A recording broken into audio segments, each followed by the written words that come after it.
Hello, everyone, and welcome. I'm Allison Cochran, your Teen Services Librarian, and welcome to our cosplay panel.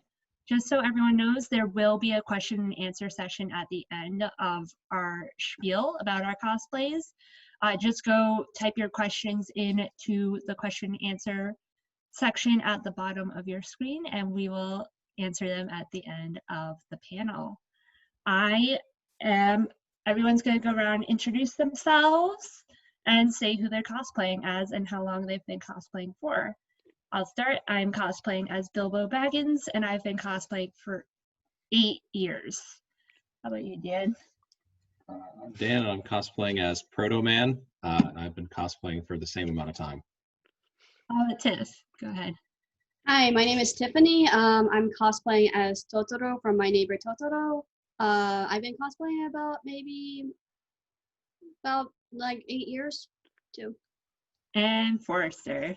My name is Forrester, and I've been cosplaying for 20 plus years. A very long time. So we're all... and I'm dressed as Android 17. Yes. We are all very experienced cosplayers, and we're going to give some advice and talk about our cosplays and how we put them together. So I am cosplaying as Bilbo Baggins. I am not a crafter, nor do I have a lot of money to buy replicas. So I opted to buy pieces from thrift stores for my cosplay. This is from Goodwill, and everything else is from Salvation Army. I do have Sting, which is a replica, but I didn't buy it. It was actually a Christmas present from my husband. I love cosplaying because it's just a chance to get into a specific character.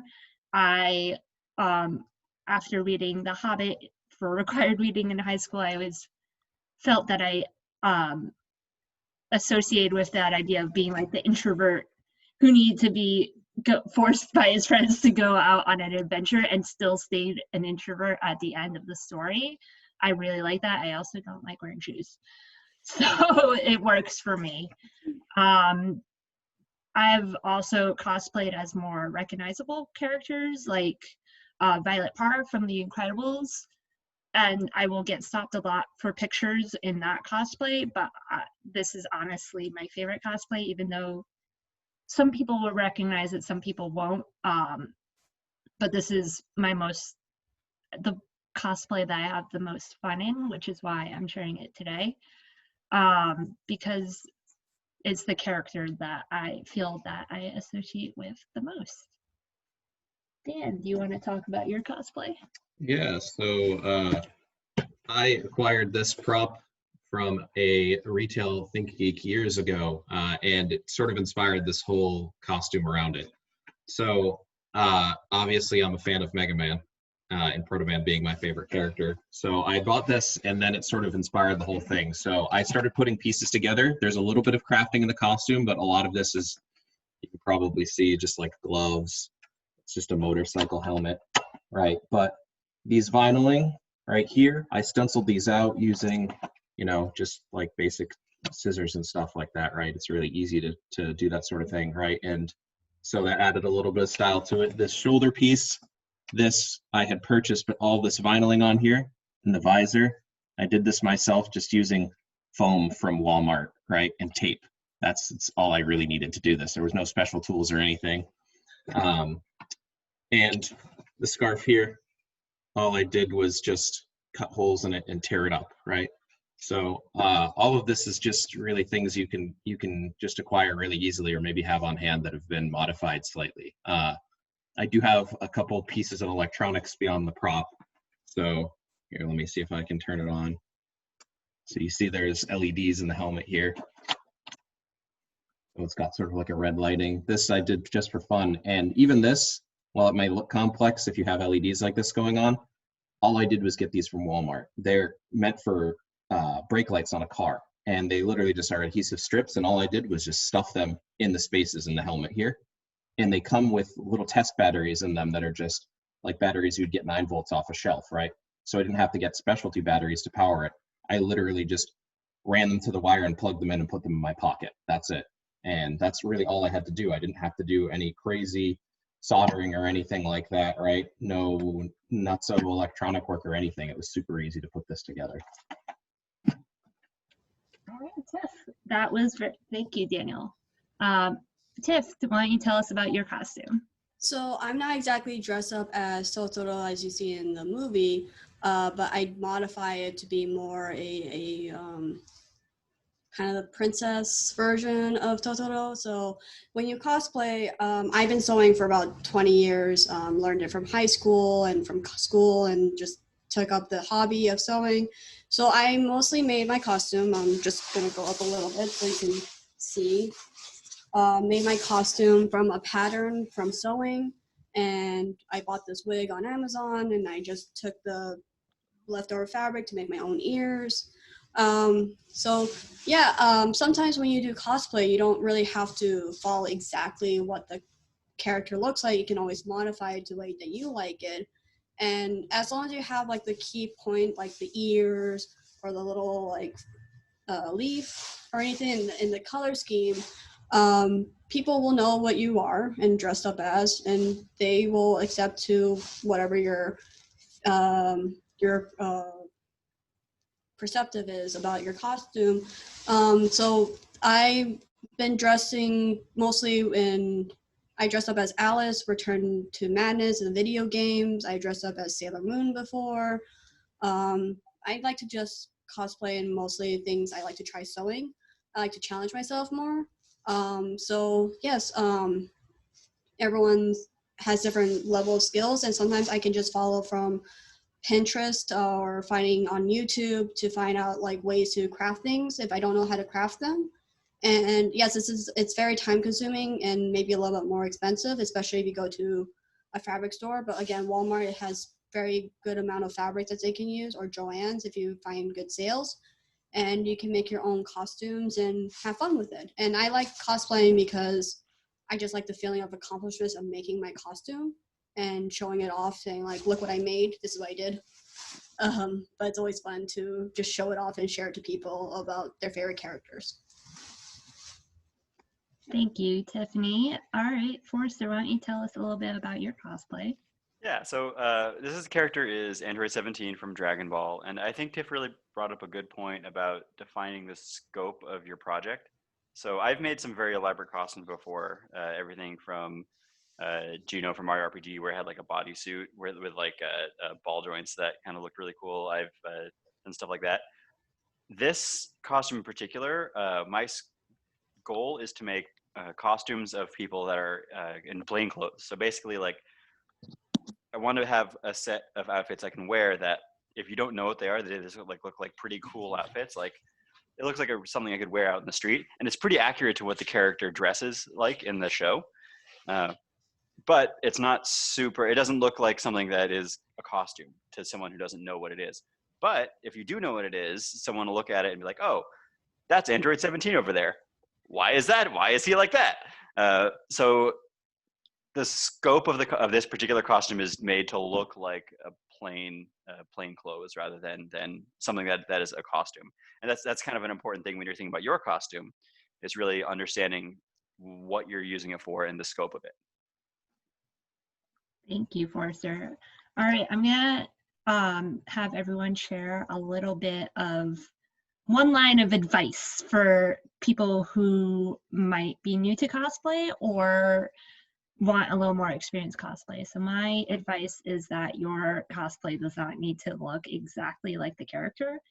I have done more exact cosplays before.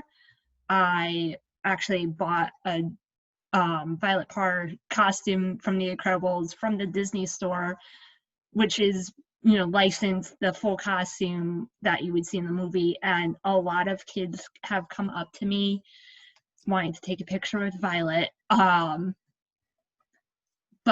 honestly, I bought that costume actually for Halloween. I used to be a teacher, so we were all dressing up as the Incredibles, and that's the only reason I had the costume. And honestly, I do like the Incredibles, but I wouldn't have cosplayed as that otherwise, other than I had the costume already. My advice would be that your costume doesn't have to be exact. This, like I said, is my favorite cosplay. It's not what Bilbo, it's close to what Bilbo dresses like in the book and in the movies, but it's not exact. It's just something close that I found at thrift stores. It doesn't need to be exact. It needs to be something that makes you happy in your cosplaying. And do you have any advice for new cosplayers? Yes, my advice to you, new cosplayer, is to take the leap. Do it. Don't think about it. Don't guess yourself or worry that people are going to think your cosplay looks bad or that you look silly or dumb, because it doesn't matter if you have a movie grade costume that looks perfect and has absolutely immaculate work and is master crafted, or if it's just basically t-shirts and ripped cloth and colored pants. Dress as the character you want to and do it, because you're going to have a great time, and you're absolutely going to run into somebody else who looks just like you or similar to you or even better or worse than your costume. It doesn't matter, because it's just about doing it, and you're always going to find people who are going to be super excited to see you doing something that they're passionate about. Some of the most enthusiastic and fun people I've run into at conventions have very low budget and goofy costumes that are tacked together with duct tape, and they're super happy to be there and to see the kinds of things you're doing in your same goofy and poorly made costumes, because it's all just about doing what you want to do and having fun and representing the character you want to. Thank you, Dan. Tiff, do you have any last advice for new cosplayers? I just say have fun, and also it doesn't have to be exactly as the character looks, because everyone's different shaped, everyone's different skin, but as long as you have the same love to the character and you show it off to your clothes or to your character or to yourself, people will enjoy it, and people will see that you really enjoy your character. So as long as you have fun with it, and you don't have to think like I have to be exactly like this character. Hence, this is why I don't look like a very big forest spirit. But just have fun, and you're gonna make great friends. You're gonna find new people and who are also with the same interests as you. And again, just go with the flow. Pretty much. Thank you, Tiffany. Forrester, do you have any advice for new cosplayers? Yeah, my advice would be sit down and write out a plan for your costume. It's easy to kind of get really excited about a costume and just hop in without any kind of plan. That's a really good way to burn yourself out, because you don't really, you'll get stuck and won't really know what to do, or you'll get started on something and realize it's a lot more work. If you sit down and like really think about how to put together a costume, write it down, figure out a plan for everything, it will make the whole project a lot easier, because you know where you have to go next and what you have to do one after another. All right, thank you, everyone. Few of you have been asking questions already, so we're going to move on to our question and answer portion. Someone asked Tiff if you sewed that from did you create the pattern yourself, or did you follow a pattern? So I followed a pattern, but I just modified it a little bit by the color, and I also just added just the paint to make the shape of the thing. And the head-wise, I kind of made my own pattern after that, because just get a headband, and I just used the last fabric and just made the shape of the ears, and just add a little leaf because I thought it would be cute with it, just so you can know just to drive it in what this is. Yeah, but sometimes if you look up some website and if you have some good knowledge of sewing skills, you can pretty much make your own pattern, but I wouldn't suggest it if you're just a beginner. Joann's has many cosplay patterns now, because before when I started, there wasn't any costume at all, but they started bringing like patterns that you can use to like be your base, and you can like modify it to be whatever you need to be. It's just a change of color of fabric or the look that you're looking for. But yeah, they're being more open-minded about cosplayers. Tiff, you made a good point about having books and following patterns. The non-fiction section of the teen section of the Nevins library actually does have a book about how to cosplay, and it does I do believe it does have sewing patterns in it to teach people how to sew. So if you're definitely interested in pursuing that, you could, instead of spending the money, you can also borrow books from the library. All right, someone wanted to know a little bit more about how Forrester how did you put your costume together? Is it your clothes or did you buy it? Yeah, so each piece of clothing I have here, I found on my own. Actually, the hardest thing to find were this plain bandana. For some reason, all the bandanas have patterns on them, and this belt buckle, which is actually exactly the one that I was looking for. When you're looking for things that are kind of exact replicas of plain clothes, it's pretty difficult to find exactly what you're looking for. But it's a lot of that stuff's out there. You just have to really kind of dig deep. This thing on my side, my little ammunition belt here, I got that off of Etsy. Etsy's a great resource. There's a lot of smaller artists that will make things basically for you. Some of them will make them by commission. Some of them will have things that are already made. You just kind of got to go and find what you're looking for out there. The internet's made it a lot easier. Before Etsy, before eBay, before all that stuff, going to thrift shops, going to like TJ Maxx, going to like basically big lot sales shops like that was kind of the only way to find a lot of that stuff vintage. Nowadays is a lot easier. So. Someone asked for Dan if you're dressed as Proto-Man from Mega Man or Proto-Man from the Proto-Man.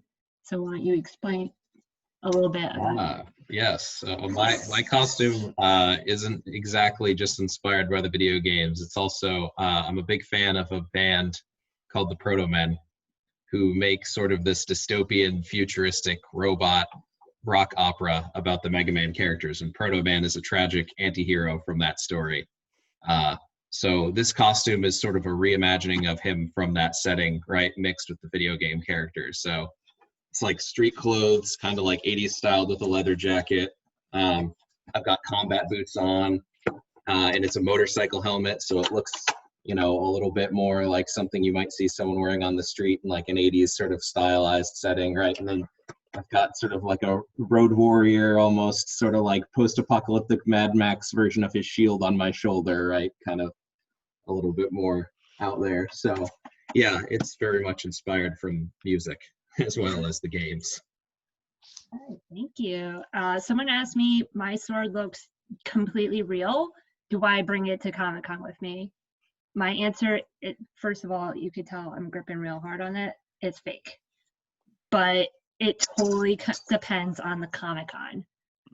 Some places are very strict, no weapons at all, unless it looks completely fake, like Dan's Proto Blaster. This would look too real for like a New York Comic-Con or Boston Comic-Con. For smaller cons, they're a little more lenient about that. If you can prove that it's not real, then you can bring it in. I did go to one. We used to live upstate New York, Dan and I. There's a Comic-Con that's so much fun in Saratoga, and I have definitely brought Sting with me to that one, but it's in the hilt and it stays on my belt when I'm walking around.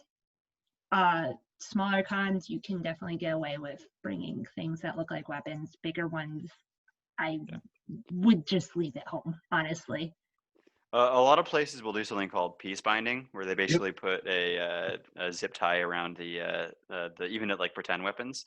My advice, if you're looking to get pictures without that, there are usually a lot of photographers, semi-professional or sometimes even professional, that hang around a lot of conventions that will go outside of convention centers and take pictures with you or for you, just kind of hanging around outside of the convention center, so you don't have to have the peace binding on your weapon. And the peace binding is usually just a very brightly colored zip tie.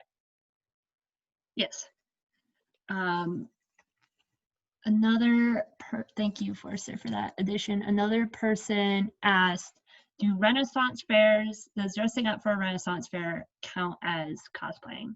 I think it does. Honestly, you're dressing up as a character, not necessarily as a video game or a book character, but you're dressing up as this made up persona from a different times. You're Absolutely counts. cosplaying as yourself Your from 500 years in the past. Yeah, basically. And yes, Dan and I also go to Renaissance fairs. I definitely dress up. I'll run around dressed as a fairy. And that's definitely cosplaying because I'm in a costume pretending to be a fairy, acting like a fairy running around. I will say you should always try to be aware of the culture of the convention or the space you're going into. Some Ren fairs are pretty serious about keeping things more historically accurate. Some conventions there's usually not any rules about this, but it's just the culture of the con goers and the cultures of the people of the cosplayers. Some conventions are more serious about having accurate representations of anime, and some convention cultures are more kind of lax about that thing. It's more so just about kind of knowing what your audience is and knowing who you're performing for. Everyone's kind of got a different expectation within their con. Well, I was gonna say, like, if especially like the Richards King's Fair, or I've been to a couple in near Amherst, and they're like, it's just a fair. It's not technically a convention. It's just a way to people can enjoy the show or have a nice eat out or anything, and people do still dress up, and that is technically cosplay. If there are people out there who are, I've never been to ones who are very seriously about historically accurate. I've never seen that before, but if they do, then that shouldn't be that. Again, you should do your research about how strict they are before going in. Yeah, if you're going to an SCA convention, they're going to be really hard on the historical accuracy of your outfit. They tend to do things like practice historic combat, which is kind of a different thing. But like if you're on the grounds, usually they want you to be historically accurate. So. Can you just explain what SCA is? Yeah, SCA is the Society for Creative Anachronism. They're a national group that practices. They practice historically accurate medieval combat and historically accurate cooking. Basically, they have fairs where you go and they try to bring you back as accurately as possible to those kind of olden times. So it's the same thing with the reenactment thing too, like you see in Gettysburg, or you see in like historically places of wars or anything like that. So that's technically cosplay too, but like that's more stricter in the sense of like you're working for us and we want you to be historically accurate because this is a history lesson. So obviously there are some cultures here and there that's kind of be like either too strict. They're going to be strict about it because obviously you're being in the area that you need to be strict about. And there's some that's just doing it for fun and you can do whatever you want to do. I would just say from experience, the smaller the con or the place that you're going to, the less they care about what you look like. They're just happy you're there. Yeah, like big. My cousins go to New York Comic Con, and they will wear exact costumes. They're very good at crafting and everything, and they've been featured in New York Comic Con's advertisement because of their Shining costume, which was pretty awesome. Some place like New York Comic Con or the huge Comic Con in LA the people there would be more focused. There'd be more of a culture of wearing the exact costume. If it's a small Comic Con, like Rhode Island has a Comic Con every year, Saratoga and Albany also have Comic Cons every year. Actually, Saratoga has one twice a year. But the people who go to those Comic Cons are less serious about what your cosplay looks like. And again, like you shouldn't necessarily care about what other people think. Just be aware of the culture, right? Like right. When you're going to a convention, when you're going to a Ren fair, when you're going to any kind of event, like everyone's kind of going for their own reason. Yes. But a lot of times there are kind of just organically cultural expectations grow out, just like anywhere, right? Like, right. There's kind of organically grown kind of cultural understandings, and when I say that, I just mean like people kind of get ideas in their head about what the convention is about and like what people are there for. And yeah, go ahead. Yeah, just kind of it's not necessarily about fitting in because you definitely don't have to do that. It's just more about understanding what you're getting yourself into. I was gonna say, just like the expectations for how you act in the library versus at school or with your friends, those are different expectations as well. Doesn't mean you have to follow them. Do what makes you happy, obviously, but yeah, every situation is going to have different expectations. But the smaller the con or the Ren Fair or whatever, the more relaxed people tend to be. And honestly, if you're a first timer, I definitely suggest starting at a smaller con and then moving your way up to the con in New York or in Los Angeles or even in Boston, which is close for you guys watching at home, because it is more laid back and it's also cheaper by a lot. I just dove right into Envy Boston when I started. So, but it was like Yeah. when it actually started, it was not many people. But now that it became a bigger thing, it's actually a little, even for me being a veteran, like cosplayer, it's a little bit overwhelming because it's like, so like, I was just gonna go off like, just because you have one person who's giving you bad critique is saying it's not historically accurate, or this is not it's not accurate to the costume, to the character you're playing, you shouldn't let it bother you because you're doing this for you, and the fact that you're just doing it for fun and that you should be very proud of your accomplishments, what you did with this. So just because one couple of people gave you some bad reviews or maybe gave you some critique, then you should just let it go, because you're not doing it for them personally. You're just doing it for yourself, and that you're enjoying yourself in a convention. And that's what I always want to tell to anyone who starts very young in cosplay, because obviously it's very hard if you can, it sometimes, like even for me, I get like, oh, this is going to look horrible. I'm going to look like I'm not as skinny as I used to be. I'm going to look really weird in this now. But once you put it on, put it all together. And if someone did put a critique, like I'm not actually Totoro, then it's like, well, it's my aspect what Totoro should be. Right. So, yeah. Yeah, do what makes you happy. Yeah. Someone asked if you have ever done a photo shoot in cosplay. I have. I've never seen the finished product, actually, of this photo shoot, but my friend from college wanted to do a Harry Potter themed photo shoot, and I dressed up in cosplay as Bellatrix, and he was going to Photoshop a whole bunch of Death Eaters and what have you into the picture. I've never seen this picture. I know it exists somewhere. But Alex, if you're watching this, I want to see it. I have done photo shoots in cosplay. I also went to a Comic-Con dressed as Violet Parr, and kids, I know let me back up. I was cosplaying as Violet Parr, and at the convention I was at, there was a charity group that dresses as the X-Men, and they also will raise money for suicide prevention.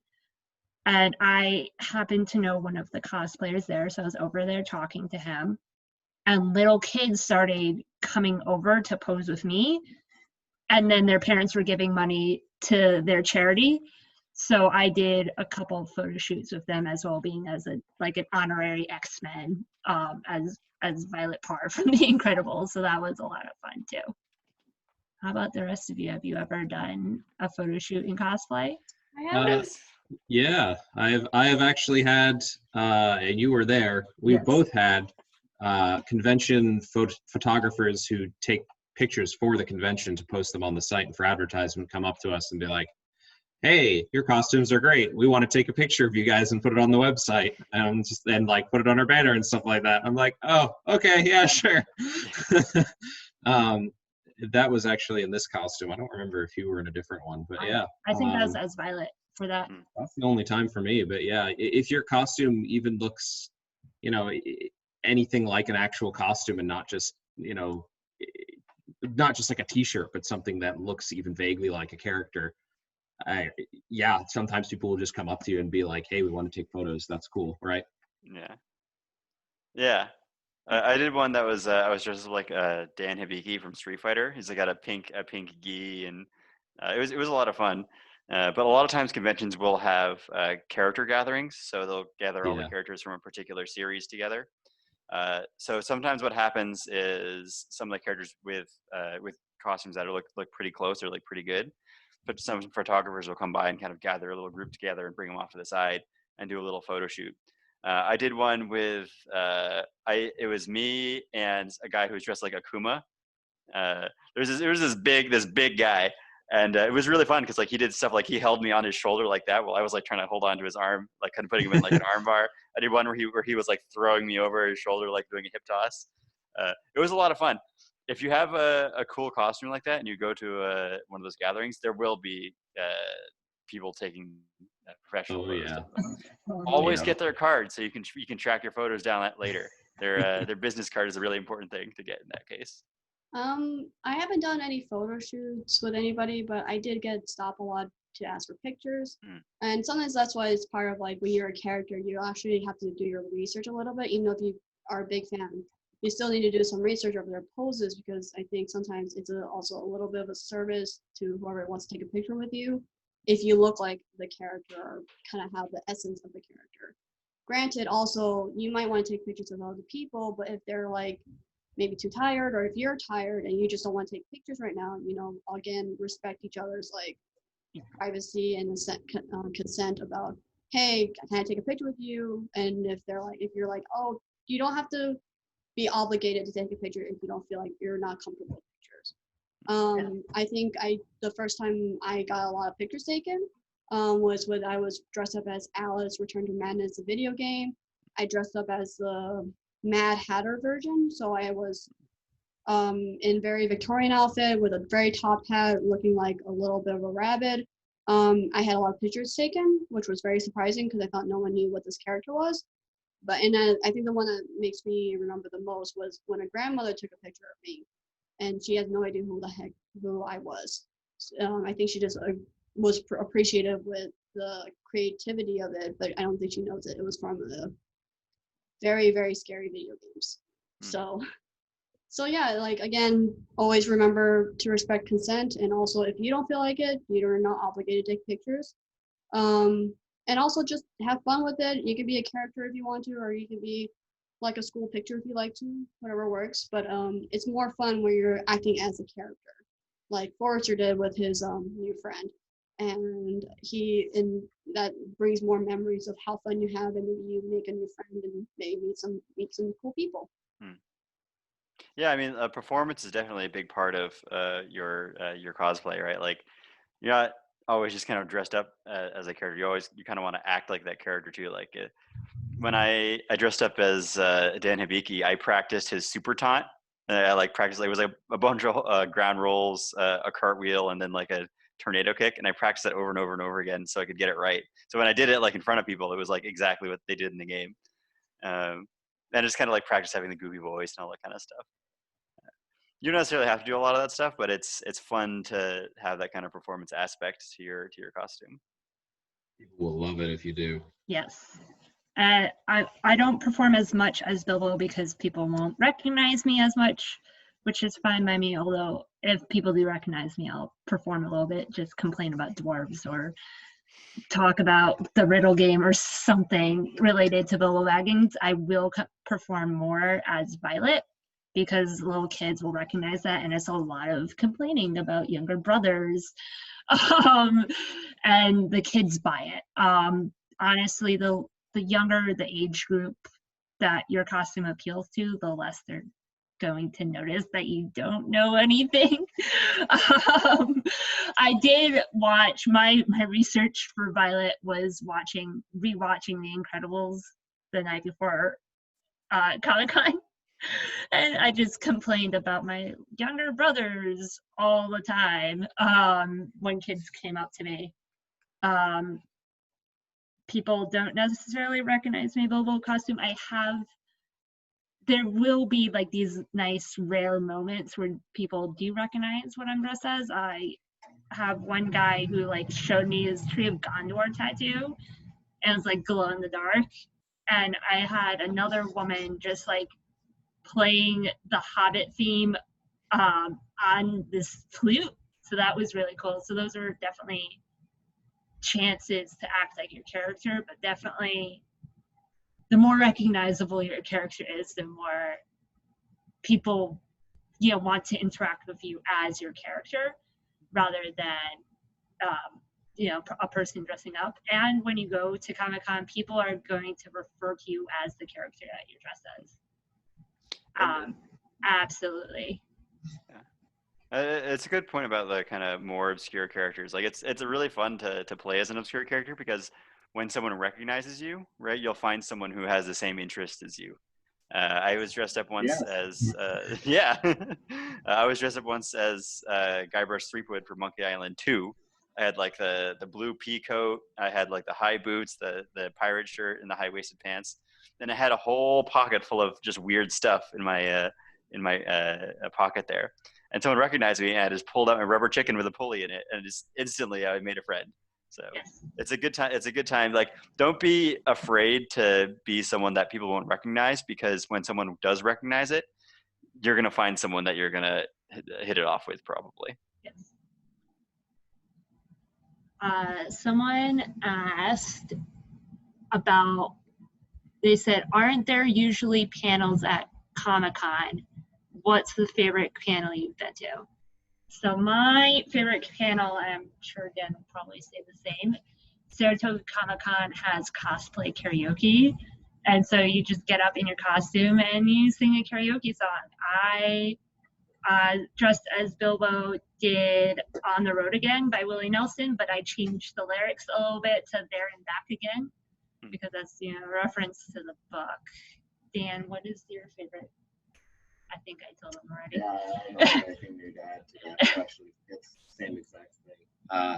Yeah, it's a good opportunity in that specific situation. I'm sure other cons do a similar thing, to just sing to a song that is not even just related to your character, but that's from a piece of media that's kind of, you know, like stereotypically nerdy or geeky, like, you know, maybe the theme song to your favorite anime or something like that. If you have something that's themed with your costume, that's great. People will love that sort of thing, especially if you're recognizable. But yeah, like if you just, you know, sing what you want to sing or something that's fun, or just do something fun, that's a lot of, you know, it's a good time. So Tiffany or Forrester, have you ever been to a super fun, memorable panel? I didn't really go to panels that much because the ones I've been to were mostly either more like how to cosplay or maybe how to make something that I never made before. Some of them are also even like meeting voice actors, but unfortunately I don't remember everybody, so I'm kind of just like, oh, it'll be cool to meet new people. I think the only panel I think I liked was going to either the Artist Alley. So if some conventions, mostly conventions, will have local artists or local stores to have their shops open in this place called Artist Alley mostly, and you get to meet like people who make fan arts of maybe the character you like, or you get to look at different artworks that you've never seen and you get to buy them and you get to support local places. There have been times that I one time did the Artist Alleys from behind the scene, and it was great meeting new people and also like getting some pointers about like what can you do as an artist, and you get some good aspects and you get like, it's a lesson learned. And also just walking around is pretty much fun itself because you get to see everyone dressing up differently and just conversate with people and take pictures, and that, I think that's more fun than any of the panels I've been to. So yep. So my favorite panel was one called oh God, what was it called? It was called Arcade Madness by Kajito-kun. And for those of you who don't know, Kajito-kun is the guy who is responsible for the over 9,000 meme. Like, he made that video like a decade and a half ago. We're showing our age. Yeah, thanks. Yeah, thanks. So they can search it later. Yeah, I'll see if I can find it. But Kajito-kun, Kajeto-kun, and it's over 9,000 is the name of the meme. But it was basically a cross between trivia and Mario Party. They made this custom RPG Maker game that they had projected onto the main stage, and the room was split into half. And what was happening was people from one side would take turns coming up and moving their character across the board one space. And whatever space they landed on, it would be either a trivia question or a game. And the games were like, they pulled up an emulator of like Mike Tyson's Punch Out, and you'd have to try to beat Mike Tyson or survive 30 seconds against Mike Tyson, or like beat a level in Mega Man Battle Network, or just something wacky like that. And it was an hour long, and it was the most insane panel I've ever been to. I completely failed at Mega Man Battle Command because I'd never played that game at that time. But I'm glad I got my moment on stage. That was when I was Dan Hibiki. So. There seems to be one last question in here, unless someone wants to ask a question while we're answering. Aren't there usually famous people or artists at Comic-Cons? Who have you met? Dan and I have met a few people. We met Robert Patrick. He was a lot of fun to talk to. We watched Stargate, and spoilers, he dies in the first episode. He's also Terminator from Terminator 2. He's also Terminator. He's also the Terminator from Terminator 2, which is probably His most famous role. Yeah, definitely his most famous role. I recognized him from Stargate because I only saw Terminator 2 like a week ago, but that says more about me than about him. We had just watched him die on TV. So I went up to him. I was like, "Hi, this is gonna sound weird, but I just watched you die." Oh, what? In what? Which one? Which time? was his response. And we just had a really great conversation with him. He talked about how he didn't want to move to Canada to film Stargate, so he had his character written off that way. Yeah. I've met the actor who plays Pugsley in the Addams Family movie. That was really cool for me because I love that movie. We've met the voice actor for Mr. Crocker.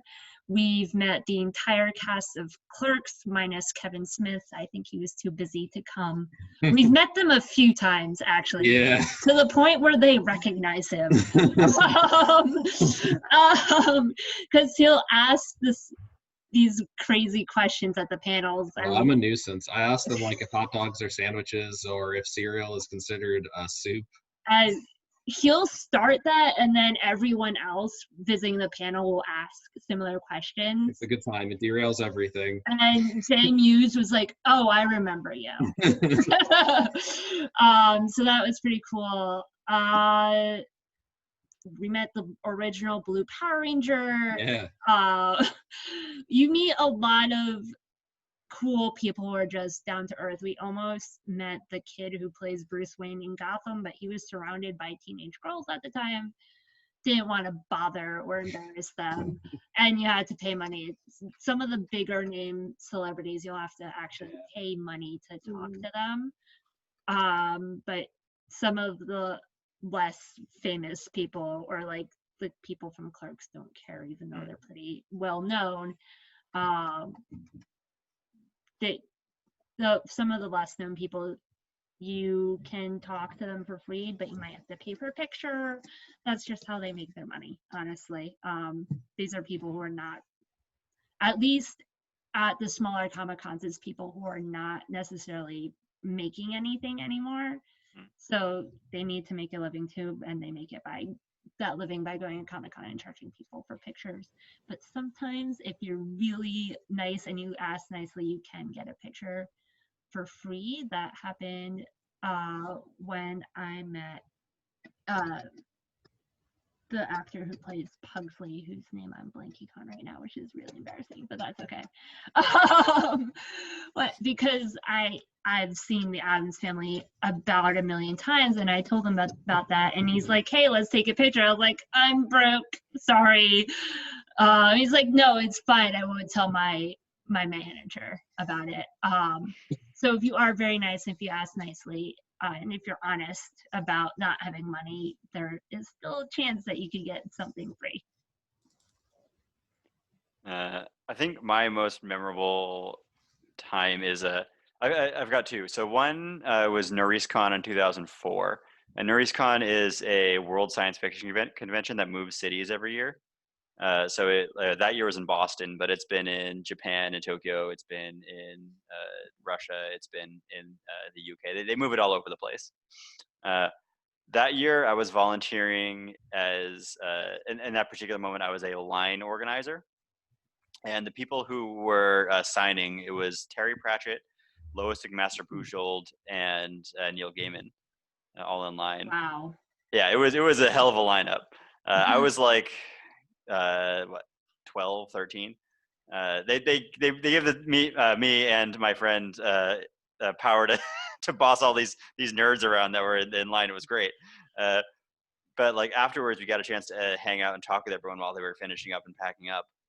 And that's the thing. If you really want to talk and hang out with folks, volunteering for these conventions is a really great way to do it. They're always needing volunteers. And if you're willing to put in the time and the effort, it can be a very kind of worthwhile and fulfilling time if you're down to it. The other time was this is kind of a different kind of convention. I used to play a game called Dota, Defense of the Ancients, and I went to a tournament that's the biggest one called the International 7. And there's kind of a local, there's kind of a guy who's pretty popular in this scene called Sir Action Slacks. He's a clown. He's like the community clown, right? He basically memed himself into being popular in the community. But like I had a friend of mine who does esports journalism, and I was hanging out with her in the back, and I got to hang out with Action Slacks for a while because we were just in the same place at the same time. So if you're in a kind of smaller community like that, you can definitely people in those communities are usually a little more receptive than people who are more generally famous, just because they're closer knit with their community, if that makes sense. Mm-hmm. Tiffany, have you met anyone famous? I haven't met anyone famous. I've heard some people. Again, the only conventions I've gone to was probably like Anime Boston and PAX one time and Comic-Con for one time in Boston. But I've mostly been in Anime Boston, so you get to meet some Japanese famous people, like some musicians who played in some of the anime you might have remembered hearing from, or maybe some famous musician. I personally haven't met them because I just didn't know where to go or how to get there, or couldn't make it in time to get good seats, or it's already sold out or anything. Well, not sold out, but more like it's already packed, so you couldn't go any further. But sometimes like conventions like that, they'll tell you ahead of time saying, hey, we're bringing these people in, or like they're famous for this and whatever. And usually they don't really cost money. They might have a panel or two that you can meet them, and maybe like a separate like something that you can buy to actually meet them. But yeah, usually if you know the character, if you know the people and you know like their works and everything, it's always good to just plan ahead of like, okay, during this time I'm going to go here so I can meet this person. Or if I'm willing to spend some money, I would like to meet this people, and I have to set up an alarm maybe on your phone or whatever kids use these days to remind yourself. And usually like if you don't know people, that's fine. You don't need to know everybody, especially voice actors, because you don't know what they look like physically. But if you know, like if you read their pamphlet or maybe like a little like usually I follow along with Facebook or Twitter, like maybe the community of Anime Boston, and sometimes Anime Boston people will already announce like, hey, by the way, we're bringing these many people from Japan or from famous works like these guys, and that gives people time to be like, oh, I want to meet these people, and you can make time to make that work for you. But unfortunately, I haven't met anybody. Sorry. No, that's fine. I will say, just to add on, to follow conventions on social media if you're interested in going. I have Instagram. I definitely followed. I live pretty close to Rhode Island now. My husband and I moved north of Boston. Obviously, I work in Methuen, so I live close to there. Yeah. But Rhode Island, I do have friends who live in Rhode Island. So before the pandemic happened, we were planning on going to Rhode Island Comic-Con, and actually, I think everyone here was planning on going with us. but then the pandemic happened, so the con was canceled. But since I was planning to go there, I started following Rhode Island Comic Con on Instagram and found out, Will Wheaton was coming from Star Trek. Bonnie Wright from who played Ginny in Harry Potter was coming. A lot. They'll definitely advertise the celebrities who are coming on their social media accounts. Especially the bigger conventions, because they want to make sure that there's some people who are famous to come over. The local smaller ones, maybe like a smaller famous person, but like it depends on their budget. They might bring someone big, and that might be the big showstopper. But don't always be like disappointed if you're not able to meet your famous like crush or your the famous person you wanted to meet. Because again, you're going there just for the fun of it, just for yourself, again, not just to stalk your fan favorite or whatever. But again, it's just a big plus if you do get to meet them and take a picture with them. It's just an added bonus. That's all I can think of. Yeah, and there are opportunities in digital events nowadays during pandemic. I got a friend of mine who got in Jeff Keighley's Game Award Discord call. So every year if you're interested in this, every year there's like a big video game award thing during by Jeff Keighley. He made some big games he worked on. I think it was the Assassin's Creed series and Gears of War. But he always runs this Game Awards convention. And this year, because they couldn't run a convention itself, he did a big Discord/Zoom call. But it was by invite only. So if you would get an invite, he would bring you into this call and you actually get a chance to participate. And he actually got a chance to talk with Jeff Keighley and a bunch of the other people who are in that call and kind of talk about some of the potential game awards and what kind of philosophically makes a good game. And there were some big names in there. It was Jeff Keighley was in there. Gabe Newell was in there. There's a couple of big streamers in there too. I believe Markiplier was in there. Nice. And there was just dozens and dozens of these like kind of industry folks just kind of hanging out and talking and relaxing in kind of more relaxed way than they usually get to. So even though everything's shut down, don't think that there aren't opportunities to participate in these kinds of things nowadays. You just got to look for it. They're around. Yes. There is one last question, and we are coming up on time, but have you ever done a group cosplay before? I haven't. I like to do my own thing.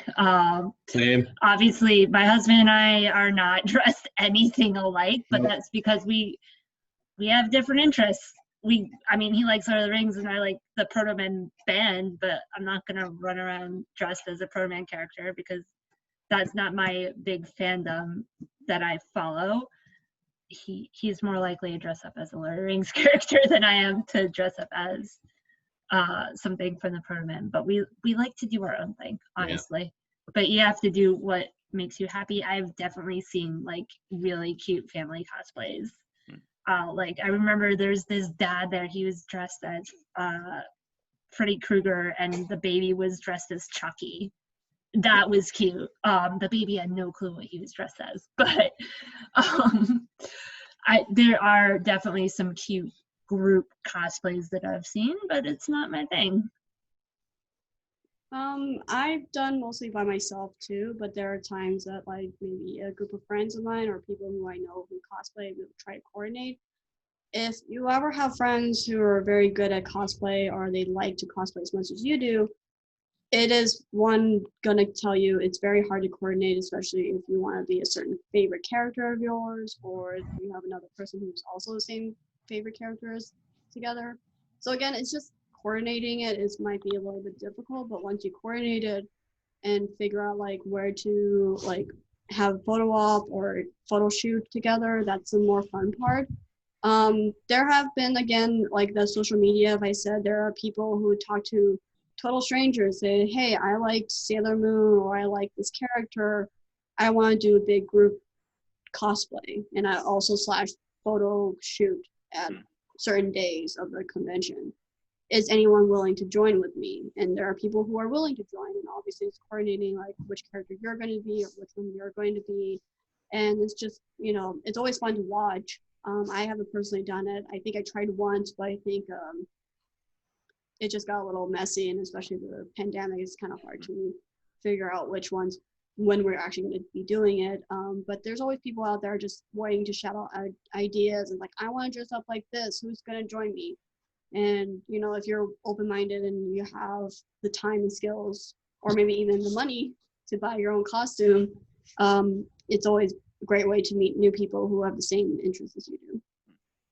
So I've done 2 group out costumes. I did one. Me and my friends were dressed up as TF2 folks. TF2 is like an old first-person shooter. I was soldier. My friend Nick, she was scout, and my friend Kat, she was the pyro. Do not envy her. She was in that skin suit all day. So that one was pretty fun because we all kind of helped each other with their costumes. If you see someone often enough, kind of having a more collaborative effort on your costumes can actually be really cool, because you can have someone who's like good at sewing and they can do a lot of the sewing stuff. You can have someone who's good at finding clothing, right, and they can do that kind of stuff, and someone who's kind of really good at making props. That was a really fun collective time. It does take a lot of work, and it really only works if you do spend a lot of time with those people. The other one I did was me and Dad, actually with his costume. He dressed up as Goku, and the main part that we practiced together was we practiced a couple of coordinated fights together that we did, because both of us practice martial arts. So we did a couple choreographed fights with me as Android 17, him as Goku. It was great. It was a good time. But yeah, it's fun. They kind of either come in, you're helping each other out making your costumes, or you're putting the costume together yourself. The best advice I can do is just kind of be open and communicate with the people you're getting dressed up as, kind of so everyone knows what their expectations are. Some people might want to get dressed up in a really nice costume. Some people might not have the time to make something that's super, super detailed. And if you want to go together, right, with everyone kind of knowing what they want from their costumes and what they want from the group experience from the get-go, can really kind of make things go smoother. All right, thank you everyone for coming. We are just about on time. I will post this on our Facebook page and on our YouTube channel, so you can revisit it as much as you want. And as always, if you ever have questions, email me. I put my email in the chat box already. Yeah, thank you everyone for coming. Thank you, Dan, Forrester, and Tiffany for helping out. Thank you everyone for coming to our How to Cosplay panel.